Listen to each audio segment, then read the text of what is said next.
Hi, my name is Roberto Serini. I'm a photographer based in New York City and Milan, Italy.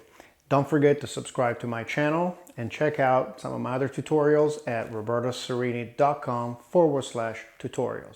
And you can also contact me via info@robertoserini.com if you have any questions or suggestions for future videos. Today we're going to talk about speed lights, flashes. First thing we're going to talk about is a little bit of theory behind them. If you're bored with theory, you can just fast forward through this, but I'm still going to cover it. So, as most of you know, the way you obtain the correct exposure on an image is with the triangle, the ISO, aperture, shutter speed. The combination of those three will get you the correct exposure. So when you're shooting in natural light, say you set your ISO to 100, say you decide to shoot at f8, you then adjust your shutter speed to something, whether it's 1/500th of a second, 1/250th, whatever you, and you get your correct exposure.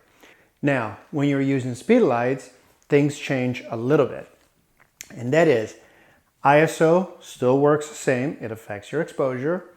F-stop, your aperture, still affects your exposure. Your shutter speed no longer does.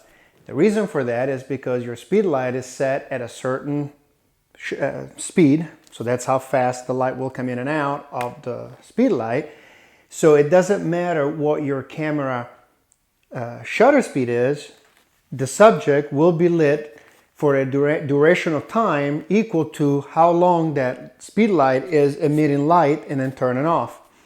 So you can set your camera to say 1/60th of a second, but if your speed light emits light at 1,000th of a second, you're going to get the equivalent of a 1,000th of a second exposure. So one thing you do have to worry about is your max sync speed, and that is the speed, the fastest shutter speed on your camera that you can use with a speed light. You'll have to look on your manual, because every camera is different. Some of them are 200ths of a second, some are 250th of a second. And all that is that above that speed, so if you go faster than say 200th of a second, the speed light, the time that the speed light will emit its light and shut it off in such a speed that it's out of sync with the shutter inside of your camera. And when you do that, and you might have seen it, you actually get a black band on your photo, which is all it is actually you're seeing the shutter, the physical shutter in your camera. So that is one thing to check. Now, the other thing that you can use with lighting that affects your exposure is distance to the subject. It's pretty logical. Closer the light to the subject, the more light you get. Farther away, less light you get.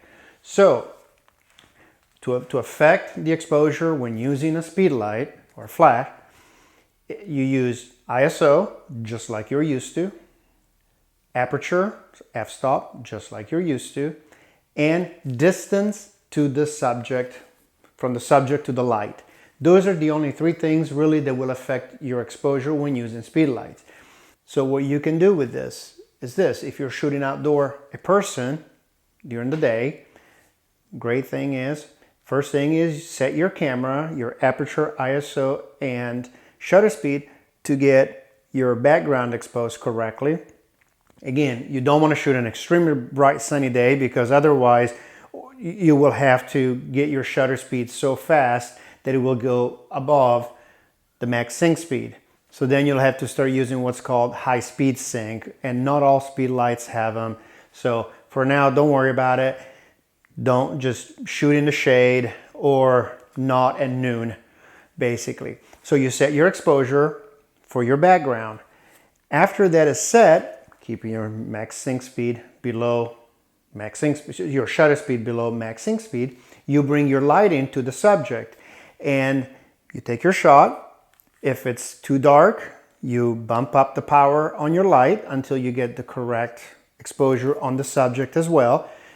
So you're not touching the camera, you're only changing the power on the speed light to get the correct exposure of that person. So at this point, you'll get a perfectly exposed background and a perfectly exposed person. If you're already at max speed on your speed lights or max power, move the light closer to the subject. So now one advantage of moving the light too is that if you run your speed lights at 1-to-1 power, the recycle time, so the time between one flash and the next flash, it's not as fast, and you will run down your batteries pretty quickly. So if you can stay, I don't know, a quarter power, 1/8 power by moving the light closer to the subject, you get a lot faster recycle time, so you can click, click, click, instead of going click, wait, click, and your batteries will last longer.